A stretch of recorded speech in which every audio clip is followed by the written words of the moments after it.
એ શું બનાવ? અત્યારે હું અહીંથી પસાર થતા બ્રિજ પર ક્રેટા ગાડીમાં આગ લાગી હતી એન્જિનમાં. ત્યારે ક્રેટાની બાજુમાં એક ગાડી પસાર થતા એને જાણ કરી અને ભાઈએ સાઈડમાં કાર લીધી અને સાઈડમાં કાર લીધા પછી ગાડીમાંથી ઉતરી ગયા હતા. એટલે એમનો સો બચાવ હતો. આગે જ્યાં સુધી ભયાનક રૂપ લીધું ત્યાં સુધી ભાઈ બહાર આવી ચૂક્યા હતા અને આગને સંપૂર્ણપણે એને કાબૂમાં લઈ લીધી છે.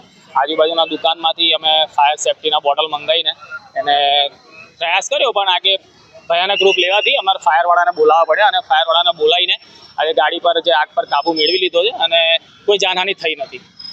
કારમાં કેટલા લોકો સવાર હતા? કારમાં ફક્ત એક જ ભાઈ હતા. એમના જોબથી ઘર તરફ જઈ રહ્યા હતા. એટલે એક જ ભાઈ હતા અને એમને જાણ કરી, ઇશારો કર્યો અને ભાઈએ સાઈડમાં ગાડી લીધી અને ગાડી લીધા પછી એ ભાઈ બહાર નીકળ્યા હતા અને એમનો સો બચાવ હતો અને ટ્રાફિકને રોકી દેવામાં આવ્યો હતો.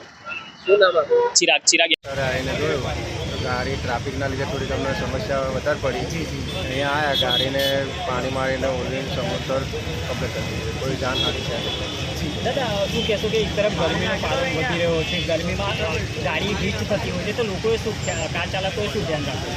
હવે એમાં છે પાણી, ઓઇલ ને એવું તેવું ચેક કરીને નીકળવું જોઈએ અને સેફ્ટીનું સાધન રાખવું જોઈએ. મીટરનું ટેમ્પરેચર પણ ગાડીમાં બતાવતું હોય છે, જો એ ચેક કરવામાં આવે તો ક્યાંક હવે આગ લાગતા પહેલાં આપણે સંભાળી જવાય. તો કંઈ એવો કંઈ બનાવ થાય નથી ચેક કરી.